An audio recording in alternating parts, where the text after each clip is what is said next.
on, everyone? Welcome on into another episode of Golf on Tap. As always, I'm Jack Bushman, joined by my good buddy Ross Baran. Today, we'll be breaking down Scottie Scheffler's flawless Sunday en route to victory at the Arnold Palmer Invitational. Nearly a calendar year since his last win, but boy, did he do it in spectacular fashion. We'll also get into Tiger Woods's kind of shocking and a little bit puzzling absence this week at TPC Sawgrass, and then wrapping things up with a little bit of a preview of the Players Championship. If you're tuning in right now already on YouTube, make sure to jump into the feed, comment with us. Last week when Joey Ricotta and I were dissecting our final bets, we actually had a caddy from Bay Hill in the comment section, so it was fun to interact with him, and we enjoy interacting with all of you viewers and listeners out there, so make sure to jump into that feed. Let us know who you're targeting for this week at the Players Championship, who you're fading, and just your thoughts on everything going on with Scottie Scheffler's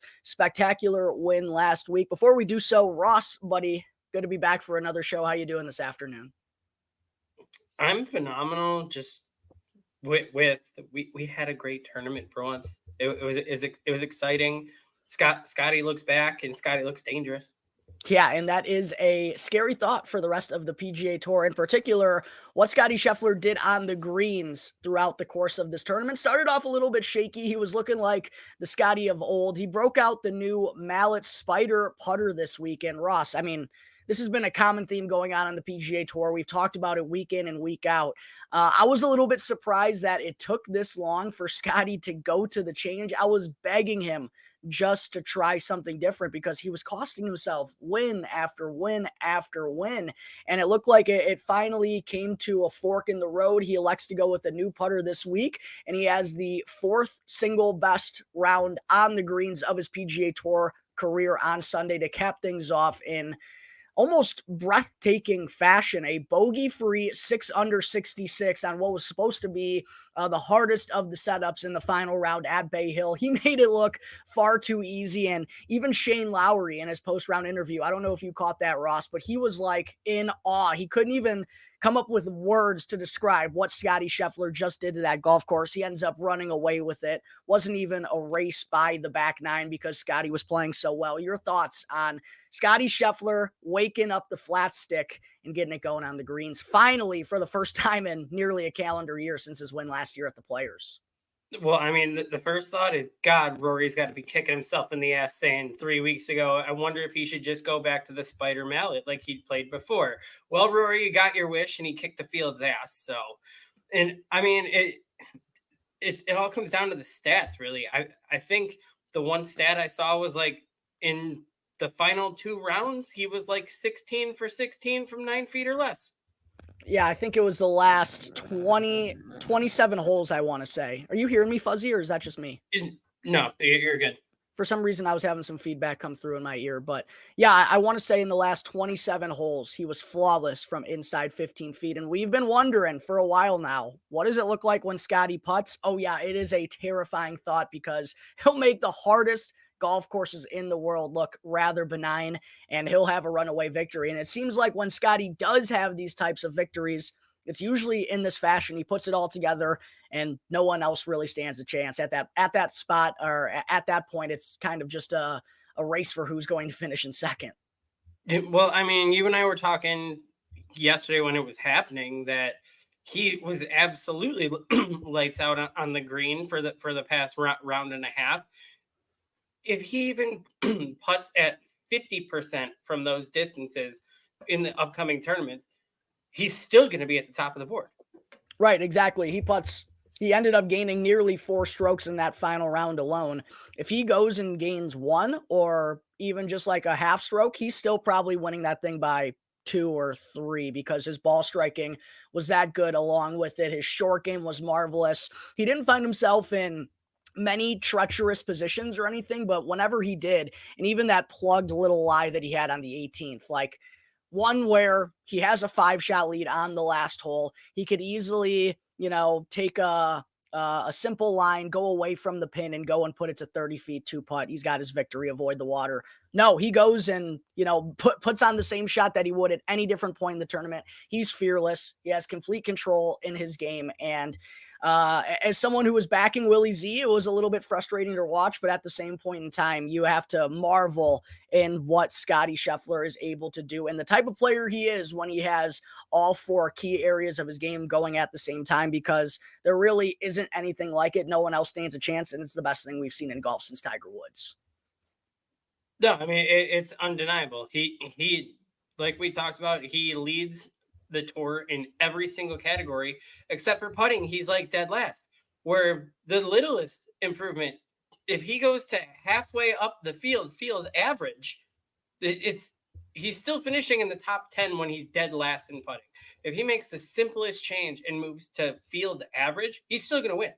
Yeah, and it's going to be really interesting to see how that Spider Mallet putter treats him these next couple of weeks, particularly this week as he defends his title at the Players' Championship. And as many of you have probably heard, no one has ever successfully defended their title at TPC Sawgrass, not even the great Tiger Woods. But before we move on and get to the Players' Championship and some of our other topics that we're going to get to here today, Ross, I mentioned earlier it was kind of a race for second with the way that Scottie Scheffler had it going on Sunday. It was a rather good race for second, though. I'll tell you what, a lot of big names up there. Shane Lowry, someone who you shouted out on the show this time last week, despite not having a very good record in his career at Bay Hill, kind of even surprised himself with the way that he played and still had a pretty solid Sunday. Wyndham Clark continues to just be a master of the signature events on difficult golf courses. He had himself a really good week. I mentioned I had a wager on Will Zalatoris, had a 4-shot lead at one point on Saturday, before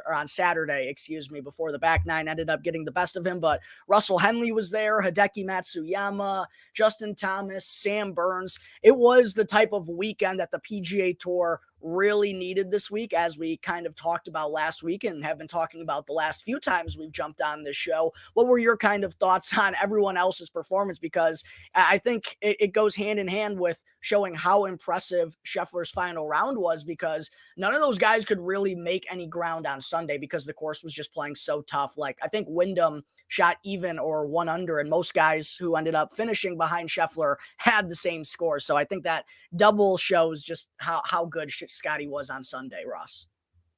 Well, for me, I kind of just gave Scottie the dub on the first hole when he knocked the 9-footer down, when he hit it short of the pin, but just barely on the lip of the green. And they were talking about how hard that green was all day for people to get started. And he knocks down a 9-footer first hole for birdie when the majority of the field was actually giving a stroke to that hole to start the day. And when he knocked that one down, I was like, oh, well, he's on it again. But what I really enjoyed this week was the battles that came for that mid-tier position, that 2 to 5th place. You'd watch a guy come out, they'd start like six or 7 under. They'd immediately struggle like the first 3 or 4 holes, and they'd give up strokes. They drop down to like 2 under, whatever. And then, of course, with our immaculate golf coverage, a moment ago, Rory McIlroy has hit 6 consecutive birdies to shoot back up the board. Where it was just that theme all day to follow, because you kind of could see which way it was trending with Scottie as he started to open up the lead, and like Shane Lowry and Wyndham weren't really able to do anything to get marginally close to him. It was kind of a 3-4 shot lead at all times. That middle of the board, that 2 through 5 range, it was exciting to watch the guys drop down. Then someone all of a sudden makes a run on the back nine, comes back up. You had several guys in the morning groupings shoot way up the board because the course played simpler in the morning than the afternoon. Yeah. I mean, overall, it was a more entertaining day to watch, aside from Scottie just kind of running away with it. But it's entertaining because you had someone like Scottie at the top of the board again.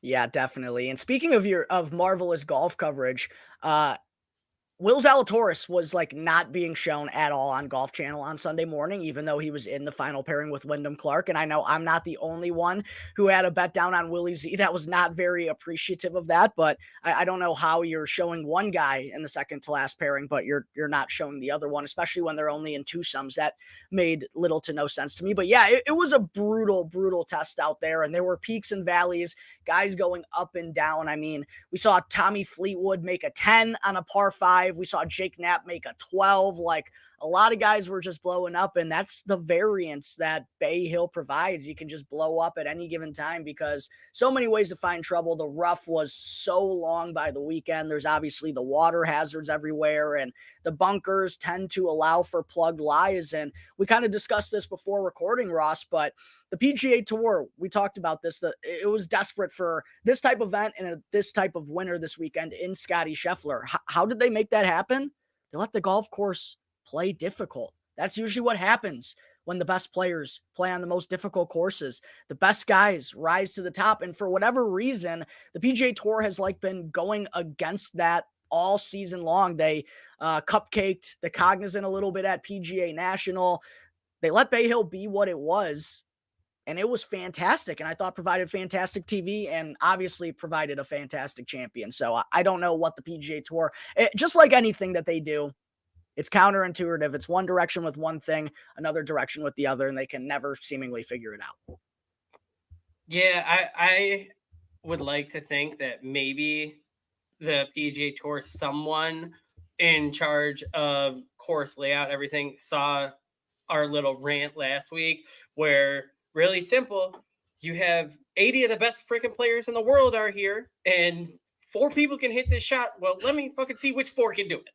Exactly. We want to, us golf fans want to see the best players in the world challenged. And if you challenge them, you'll usually get one of the best players in the world coming through because that's the way it works, obviously. So would definitely like to see more courses set up difficult like it was at Bay Hill. I know the players always provides a challenge year in and year out. I'm hoping they're going to make the Valspar difficult to wrap up the Florida Swing next week as well.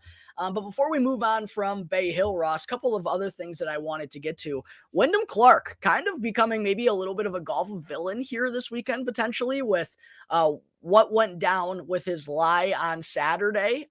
Some back and forth debate as to whether or not that golf ball moved when it was in the rough off of the fairway on the 18th and placed a club behind it like the old Patrick Reed special, and sure appeared that the golf ball moved but ended up not getting called for a penalty. The PGA Tour reviewed it and said they weren't going to give him a 2-stroke assessment. But not only did that happen, he also made some rather curious one-sided comments about the direction the PGA Tour should move moving forward, and saying that it should be more exclusive and that there should be more events with these guys, a limited type of field, 70-man field, or maybe even smaller. And Rory McIlroy, kind of weirdly enough, he's just turned into a kind of guy that just says things in different directions. I feel like he's been under the hot light for so long. He's just kind of up there saying things at this point in time.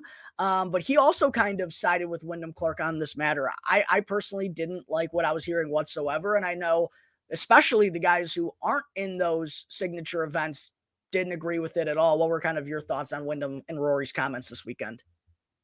To be honest, it kind of pissed me off for, especially it was really interesting to me having this come from Rory.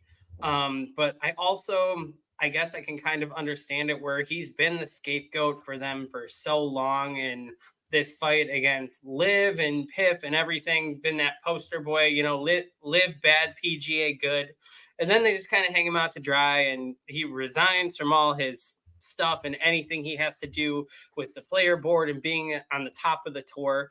Where I think at this point, he's had so many people in his ear and heard so many sides of it that he is just kind of coming to like, yeah, a smaller field and making more money doesn't sound terrible to me anymore. It's just kind of shocking to hear from someone that led the charge for so long to him being like, yeah, of course I'd like to probably play some more select events with less people and come home with more money. The thing that pissed me off though was like Wyndham jumping into it. Wyndham, buddy, you've won 3 events on tour. Granted, one's a major, the other 2 were huge signature events. Go back 3 years, the cutoff they're talking about, 100 players having a card and being able to compete on this. Go back 3 years ago, Wyndham, you're 43 places out of even being next available to get a card. Yeah, that's kind of the issue that I had with it too, was that it was rather hypocritical of Wyndham, who literally has had his assertion into golf fame or superstardom or whatever you want to make it, following his U.S. Open win and 2 wins at signature events. He was one of those guys that was grinding it out for 3 years. It's not like he was a college stud that walked right onto this tour like Victor Hovland or Colin Morikawa and found success right away. No, it was a bit of a struggle for him right out of the gate. And that's been documented all throughout Full Swing as well. And like just what he had to get through to get to this point. And it's like, did you just forget what you had to go through to get this opportunity to prove that you are this type of player? And if we do what you want to say, someone like you 3 years ago isn't still going to get that opportunity. So yeah, I thought it was a little rather hypocritical of Wyndham. And as far as Rory goes, like he actually said on Full Swing as well, I think he's just kind of gotten to the point where it's like, it's hard for him to give a shit anymore. It's just kind of like, do what you want to do at this point in time. Like, he's always going to get asked these questions week in and week out because he has that legacy around him and he is the spokesperson of the PGA Tour. But yeah, just weird comments from those types of guys, and where the direction and the place golf is going right now. I would have thought that those two would have wanted the exact opposite, in particular Wyndham Clark, knowing that everything that he's gone through to get here. But before we get to the players, last thing I wanted to bring up, Ross, I actually this weekend, Live Golf, I happened to be awake late Saturday night, may or may not have been celebrating my birthday with some of my buddies, watched the UFC events, had a couple of cold ones with the fellas. And next thing I knew, with the time change leaping forward, and it's still rather weird to me that it's light outside as we record this. I'm so used to doing it in the dark with you. All of a sudden it became like 2:30 in the morning, 3 o'clock in the morning, if you will. And I found myself up. And what did I want to do? I'm looking on Twitter and I see, oh, it's getting tight down the stretch to watch Live. I'm going to go and turn it on. And it actually wound up being a playoff between Abraham Answer, Cameron Smith, and Paul Casey. I couldn't find it anywhere. I have YouTube TV, wasn't on the CW at 3 o'clock in the morning. I went to the Live Golf website. I couldn't figure out how to turn it on. I would say that's a problem, brother, but it did wind up being actually a pretty good finish. Abraham Answer goes on to win. I didn't watch a single second of it, even though I did. But one thing I did notice was that Anthony Kim, who's been a talking point on this podcast since it was announced that he was going to make his return, it was a struggle for him out of the gate per usual, found himself at the bottom of the leaderboard until a final round 65 to actually beat a handful of players in just his second event of competitive professional tournament golf again. I think that has to be a major positive coming from the Anthony Kim camp, right? Oh, absolutely. I don't know much how. I dug a little deeper into this because obviously we like AK. AK is an enjoyable figure in golf. If you go back over a decade, he was such an exciting player, especially on the Ryder Cup teams, everything. Am I glad he's on Live? No, I would have loved to see a PGA Tour attempt, everything, but it's Anthony Kim. He's so likable in general. I don't know if you saw all the details that came out in regards to this comeback attempt. He hasn't even been fitted for clubs. He is just swinging away with stock whatever. He doesn't have yardages. Nothing is fitted to him. He doesn't know how to use a TrackMan. That's kind of crazy to think about. That's how far the technology has gone since he's been away. He doesn't know that. When he came back and he had to drop a ball, he dropped from shoulder height, and the guy was like, "No, you dropped from your knee now." And he was like, "Oh, sorry." He's just so out of touch. They already said like he's actually getting fitted for his clubs and gonna go work with a specialist that before they head to Miami for to play at Trump Doral. That yes, we finally have lined everything up where we're actually going to go have him swing and hit and get fitted with our instructors and specialists and get clubs tailored to him. So the fact that the guy basically quite literally walked off the street into these events after being 12 years away, he put it off a 65. I'm impressed. And I'm hoping maybe with those little changes, he comes around, maybe gets a little more exciting. Maybe I'll tune in if I can find it on TV anywhere. Who knows?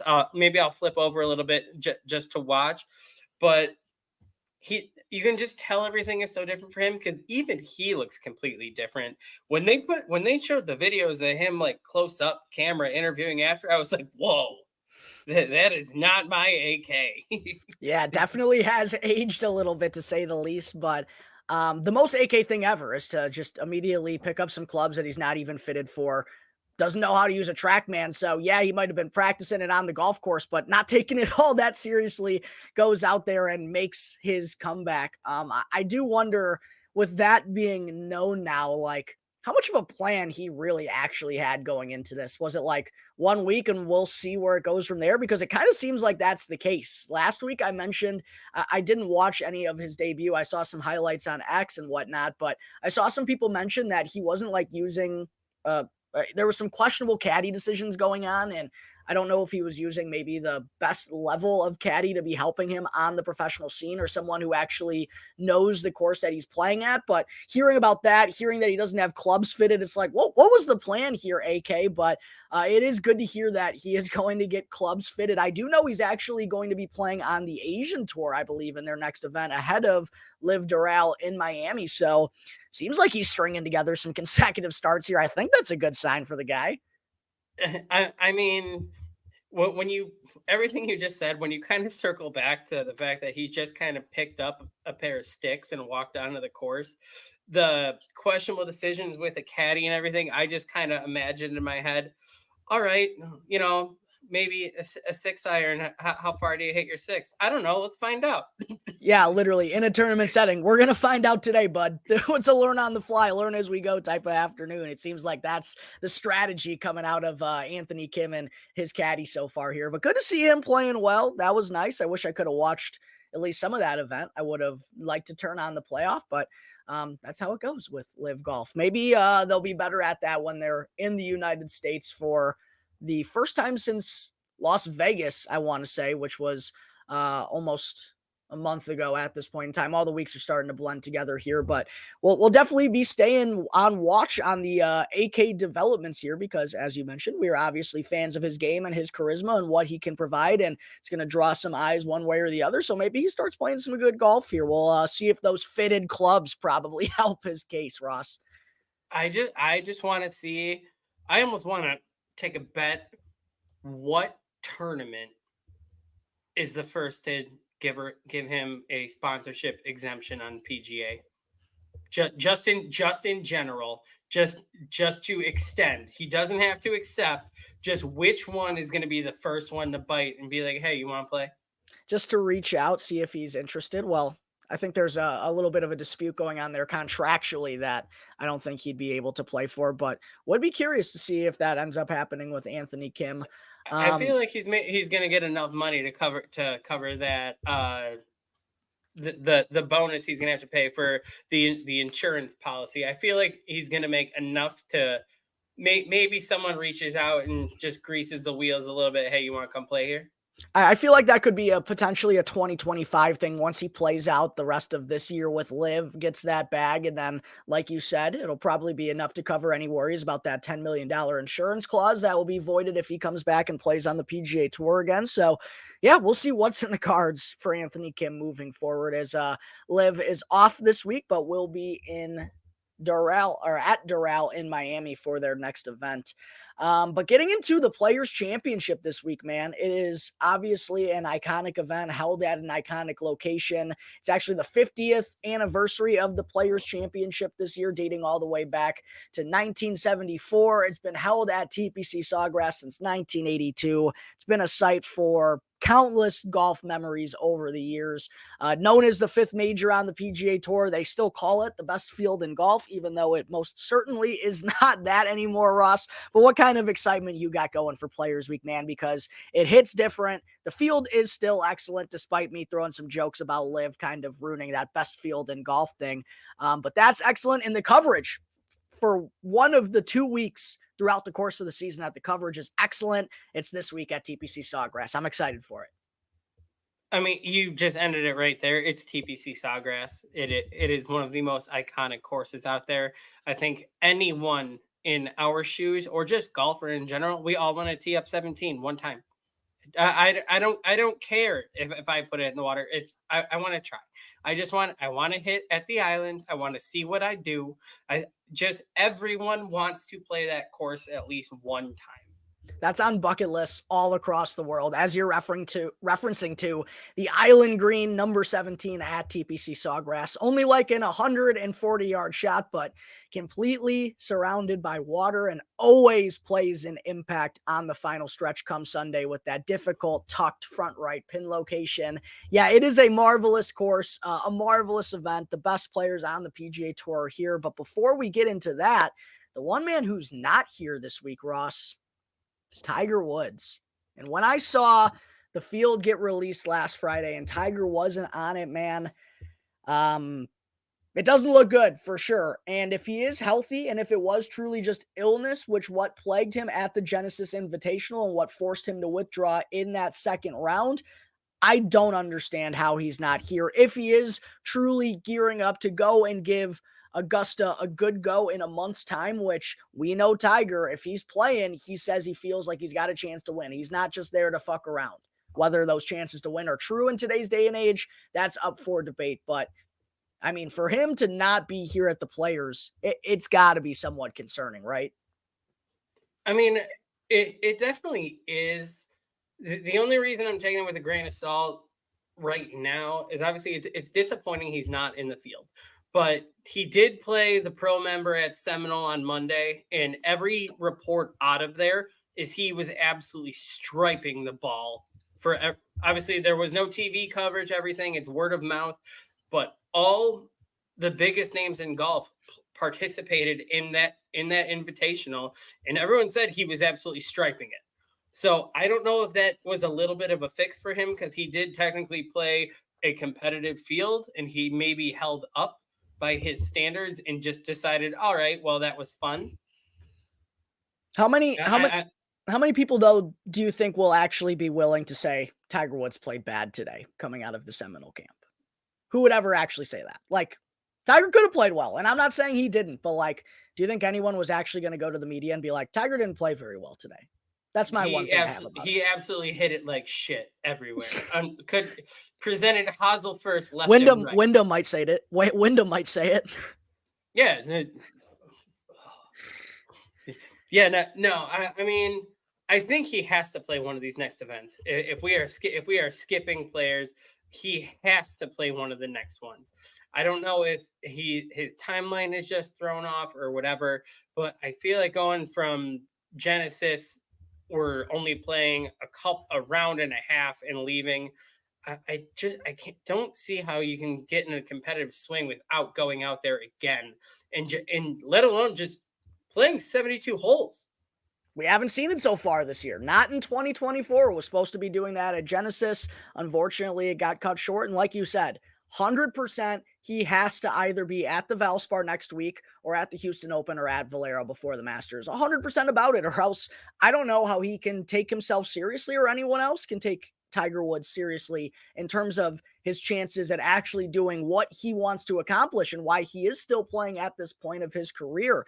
And that is to contend down the back nine on Sunday. And if his last outing was at Riv and it was a round and a half and it wasn't all that great, like, that's just not enough it's not enough form whatsoever to be heading into a place like Augusta. I don't care the career track record that he has there. He's just not going to know where his game is at, especially the short game, which you need reps at in order to feel confident enough to get around a place like that. So yeah, he's got to be at one of these next three before the Masters. And even more puzzling to me though, Ross, I just don't get him not playing this week, because I get TPC Sawgrass is a volatile course and there's a lot of water and a lot of ways for it to go wrong, but like, it's not It still should be a golf course that he could play at his age, because it's not one of those long ones like a Bay Hill or like a Torrey Pines or even like a Riviera where his chances weren't all that great to play that well. Like, this is a place where he could, and it's also one of the flatter golf courses on the PGA Tour. Like,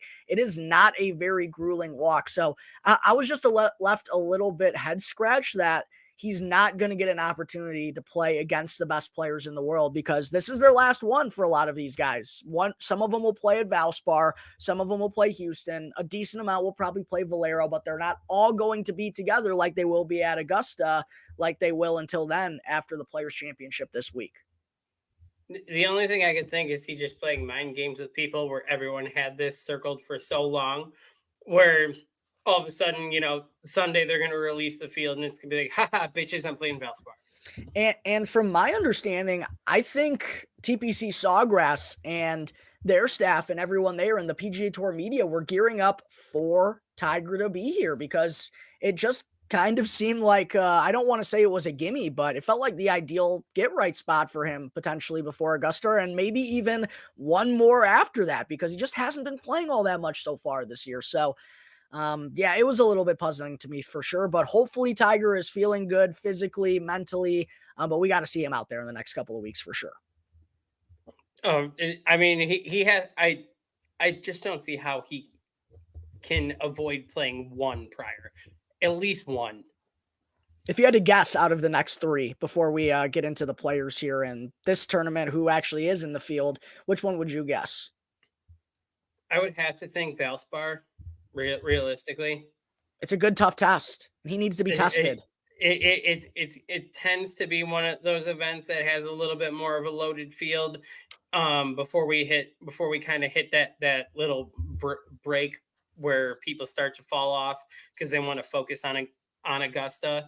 I feel like if you're gonna go test the waters and you're gonna go try to play 72, I feel like it's got to be Valspar.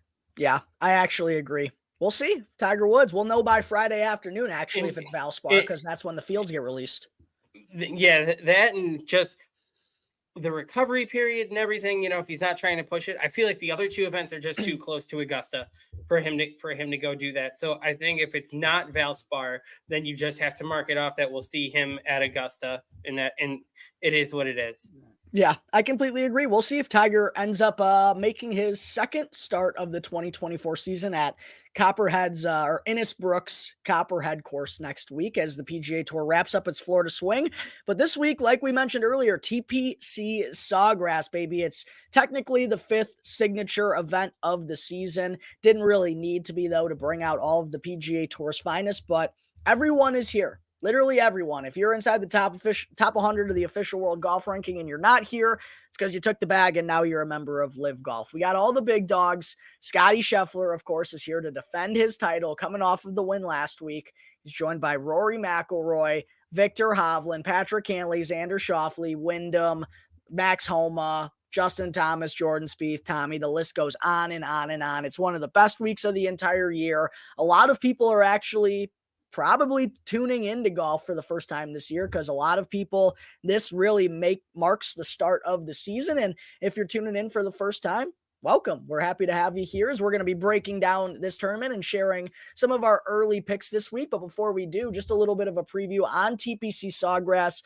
for those who aren't familiar with the course. Par 72, an iconic Pete Dye design. And if you're familiar with anything about Pete Dye, a lot of his golf courses are similar. They're not very long.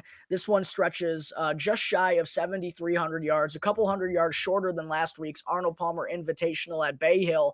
But it is a daunting test. We got 3.5 to 4 inch Bermuda grass rough. The fairways are pretty narrow. There's water everywhere on 17 of the 18 holes. You got 92 sand bunkers littered across the fairways and greens, which is typical of Florida golf courses. And then you get lightning quick greens that are actually, from what I've been hearing, a little bit different this year in particular than they've been in the past couple of years since this tournament was moved from May to mid-March in 2019. There's going to be POA trivials in the greens this year, and they're going to be more impactful than the Bermuda is, from what I'm understanding, because it's so early in the year and the grass hasn't enough time. The Bermuda hasn't had enough time to grow in. So that's a little bit of a difference, but it is an iconic venue. A lot of tough par fours. The par threes really aren't all that long, but they are going to be a challenge because of all the water around them. But it's a real true test of golf. The interesting part about this course, though, Ross, is anyone kind of has a chance. We've seen a lot of different player types here win over the years, like a Jason Day, a Siwoo Kim, a Rory McIlroy, Justin Thomas. Of course, Scottie Scheffler won here last year. Cameron Smith actually won here and lost 5 strokes off the tee that year because his short game is so good. The real one thing you need to get around here, Ross, is you just kind of need to avoid the water. Now, that's easier said than done, but whether you hit the ball a long way off the tee or you're someone who's short and finds a lot of fairways, if you keep yourself from not having those blow-up holes like we've seen time and time again on this track, you're probably going to find yourself in contention. Take advantage of the par fives, avoid blow-up holes on the 4s and 3s, and you're probably going to be in good standing come the weekend. But we have seen one of the top 10 players in the world win since this tournament has been moved to March, and Justin Thomas, Rory McIlroy, Scottie Scheffler, and Cameron Smith. So it feels like, based on what you were saying before recording, you seem to think it's trending towards that direction once again. One of the big boys is going to be winning. We got a lot of them in the field. So, Ross, without any further ado, who are kind of the guys that you're looking at as we're taking a gander down the odds board on this fine Monday afternoon? So as we're working down the odds board, I have just a few names. I've really gone through, and there's about 5 that I think that the winner is coming from, realistically, and the odds are gonna vary. Everyone that is looking, I went off DraftKings from this morning to start. One of the first names, you already named him, previous winner here, seems to be putting it together. Had a rough Sunday to kind of fall back, but then kind of finished strong. I do have JT. I do like Justin Thomas as well. Been playing really solid golf other than at the Genesis Invitational all year long. And had it not been for Scottie Scheffler and running away with it, he would have been right there in the mix on Sunday once again. JT is definitely someone I'm eyeing. I like that pick. So right behind JT, we're going from there, only because we've had a quiet season from him, and he just feels he's hanging around that top 10 of the leaderboard, and most of the signature events just hasn't seemed to break through. I think he gets riled up for this kind of field and competition, and he's overdue for a big win. I do like Max Homa.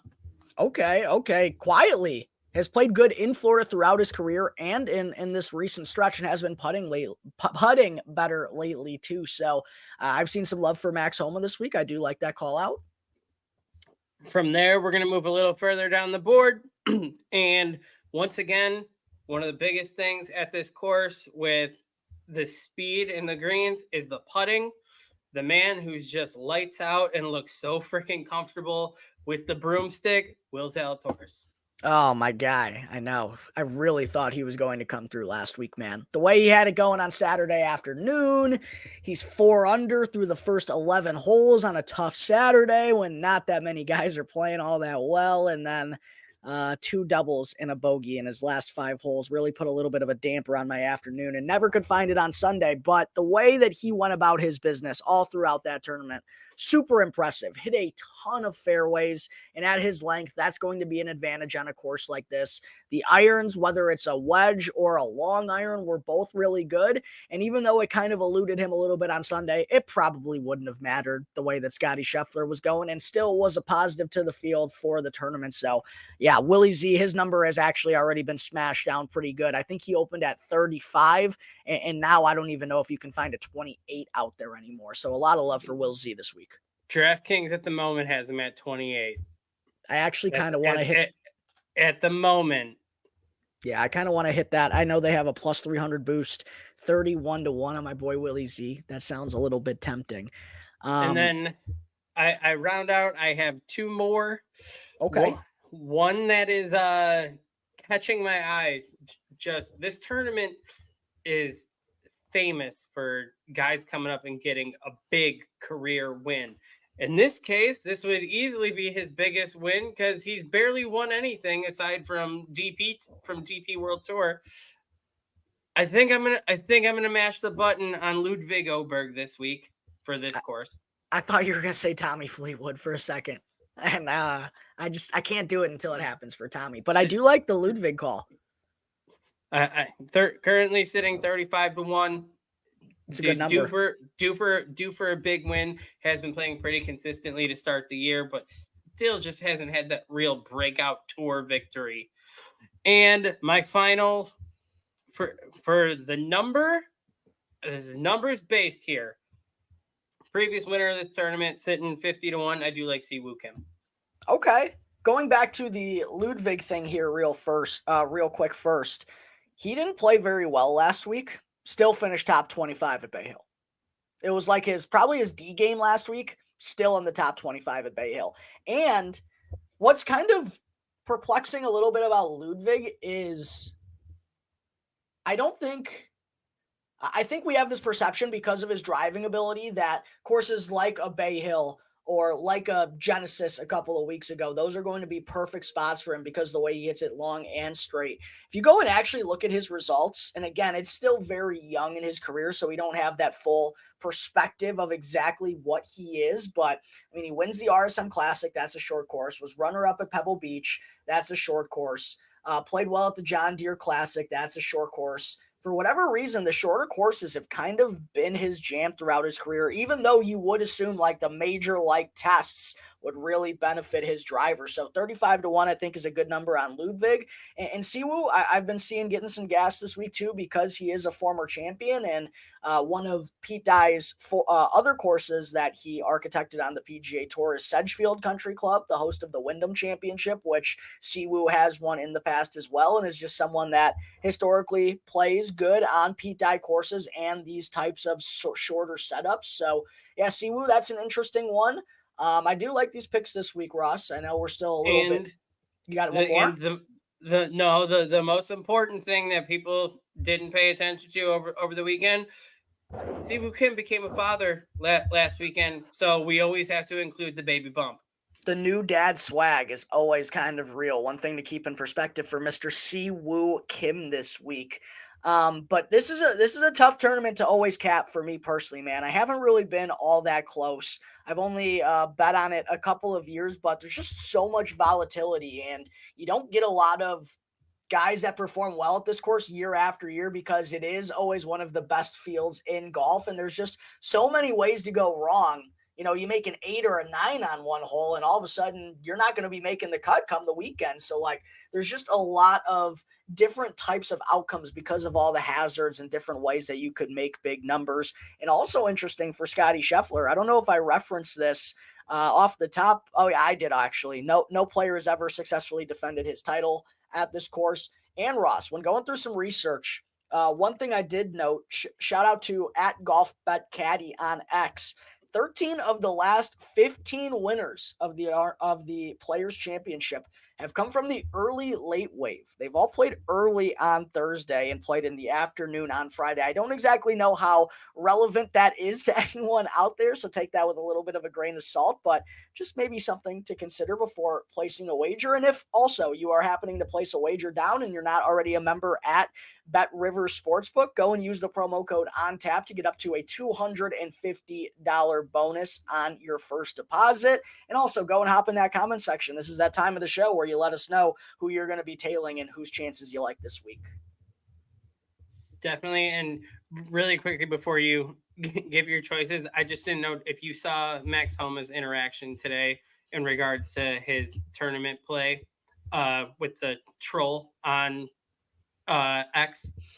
I did catch it briefly. I saw that he's basically blaming his wife now for his poor major performances because she's been around for all of them. All the major event, the poor performances, the troll was blaming his wife and his son for his poor performance.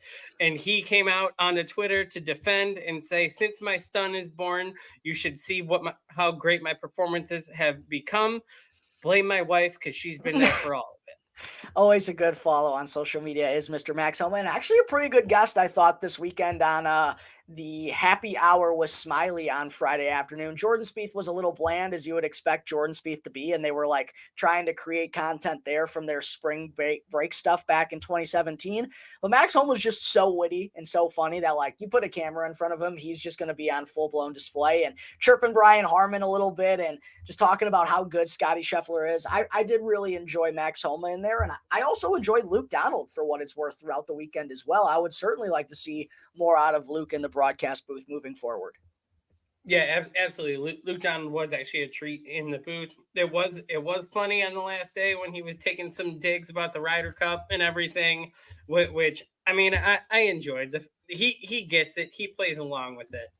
He's a good sport. He understands what it's all about. So yeah, hopefully we'll see more of Luke Donald in the broadcast booth. I know we're going to have Kevin Kisner back in the booth here this weekend for the Players Championship.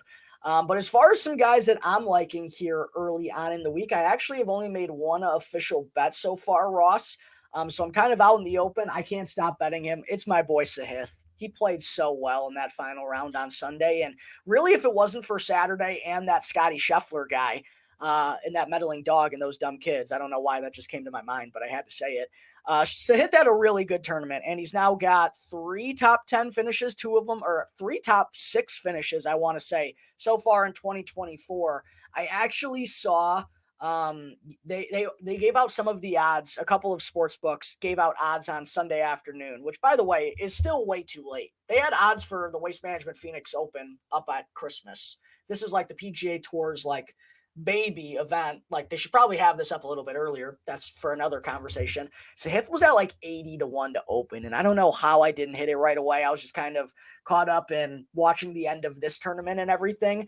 He got bet down real quick. I still caught him at 55-1. I think that's a pretty good number for a guy who's been playing really solid. The off the tee game, which was his weakness for far too long, has been really good since like the Open Championship last summer. The irons have still been hit or miss, which is a bit concerning, but I still think 55-1's too big of a number for a player of his caliber. But some other guys who I'm looking at earlier in this week, from off the top, I do think Rory McIlroy is interesting despite how erratic he's been playing this season, just because you have an opportunity now, like with the DraftKings plus 300 boost, to get him at 15-1. And when was the last time you saw Rory McIlroy 15-1 to win a golf tournament? I mean, it's been like decades since you've seen Rory get that big of a number. So I think that's interesting. But other than him, Justin Thomas, like you said, Ross, actually has been catching my eye just of his track record in Florida and also what he's been doing so far this season. I quietly like Patrick Cantlay a little bit too. I think he's just really become that hated guy on the PGA Tour that no one wants to have their money on, and his number is starting to creep towards 30-1. And it's been a struggle for him to put together 4 consecutive rounds so far this year, but he's been good in particular early on in tournaments. And in comparison to like a Victor Hovland who's up there with him, or a Colin Morikawa, or even Xander Schauffele, who has shorter odds than him, I would prefer Patrick Cantlay. So those are the guys that I'm really looking at the top. Will Zalatoris, if you know anything about me or about the show, I always have interest in Will Zalatoris at Ball Strikers courses. Ludwig, I bet on him at 23-1 last week. They're giving me 35-1 this week. I feel like that's a good bet. Shane Lowry, it's St. Patty's Day weekend, man. Shane Lowry's number has gotten a little bit small, but I understand it because he's been playing great golf all throughout Florida and has a top 5 finish in his career here as well. So I think that's interesting. Sam Burns is interesting as well. Wyndham Clark obviously is a big game hunter. So there's a lot of guys that I'm liking early on at the top of the board. Those are really where I'm going to have to make my biggest decisions. A little bit further down the board, just some kind of long shots that I've been eyeing a little bit. I haven't bet them so far, but just let me know if you think any of these guys are interesting, Ross. First, I have Emiliano Grillo, who I just also cannot stop betting this year, but he continues to show good ball striking and putting numbers, and had a top 10 finish last week at Bay Hill, in which he gained 3 strokes putting. So he's been trending in the right direction. He's over 100-1. Doug Gim has 2 top 20s in his career on this course and has been striking the crap out of the ball. Can't make a putt to save his life, but that's always the case with him. I thought he was interesting. They also had Austin Eckroat at 175-1. which given his ball striking, I mean, I thought that was too big of a number. I don't know if he's ready to win an event like this, but he's got to have some good confidence. And then Taylor Pendrith, who has either been like miscut or top 10 for the last like 6 months now. He's played pretty well at this event and some of the Florida courses. So I actually bet Taylor Pendrith at 200-1 as well. You liking any of those 4 picks in particular, Ross? For me, I do really like Doug Gim in general. I feel like Doug Gim just plays big in big moments and big tournaments where he just happens to creep up into that top 10 in the leaderboard casually. It's like silent but deadly. All of a sudden you look and Gim T6 because he fired off like a 63 out of nowhere. Yeah, he's got that kind of upside. And when he does actually get the putter going, it's usually hot like that. Like he usually capitalizes on it and makes the most out of his rounds. I honestly don't know if Doug Kim is going to win the Players' Championship. That's a question I have to ask myself, but I think his odds are big enough to bet it, but maybe it's just a top 20 selection. But yeah, lots of guys that I'm liking here early on. Obviously going to have to cut things down a little bit because I can't bet everyone in this 144 player field this week, but super excited for everything to get started here in just a couple of days. It's a stacked field, a stacked event, a really solid golf course that demands a lot out of the players. So I always like to see that in particular. And also, I'm going to be having a betting show again coming out with Joey Ricotta later this week. So once I do finalize my bets, I'll make sure to share all of them with you there. And I'm also going to be having an article per usual coming out this week. Make sure to go and check out ontapsportsnet.com if you want to see my preview on the Players' Championship and wanting to know a little bit more about this course. But Ross, before we get on out of here, man, like I said earlier, this feels like, and even just the Florida swing, it really feels like the start of the real PGA Tour season. We're gearing up. We're going to get a lot of eyes on golf this week, which is always great. The app is fantastic. ESPN Plus always has great coverage, so I'm certainly excited for that. Your final thoughts before we head into the Players' Championship at TPC Sawgrass this Thursday? This is just where it starts to feel so real. That golf is back. Here we go, which is very funny to say that this essentially puts us like halfway through the signature events for the season. Yeah, right. It is weird, but no, golf is back. Like, here we go. This is the month where we make the swing. We're down to 4 weeks to Augusta, which obviously is a national holiday for all of us in this game. So we're in the home stretch. Here we go. Everyone get excited. Shout out Dr. Trevor Hunt saying what's up. I know he checks in on our show all the time, and we're finally thawing out here in Rochester. So I know me and Trevor will be setting up with a tee time some point in the future. Just got to pick a course. It snowed a little bit again yesterday, and today whatever.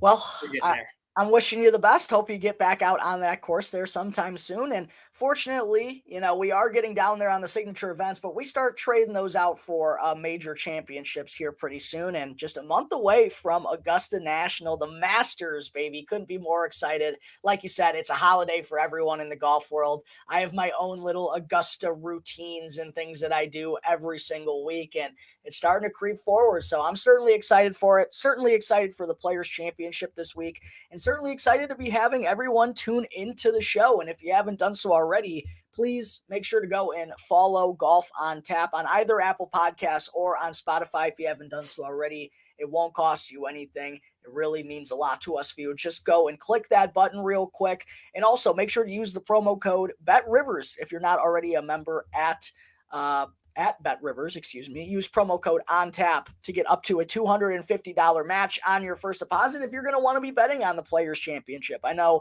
a lot of people do place a wager for the first time, so make sure to take advantage of that promo code to get yourself some free money. And make sure to talk about everything that goes down this week at TPC Sawgrass this time next Monday. Until then, everyone, we'll catch you next time. Thanks again for tuning in.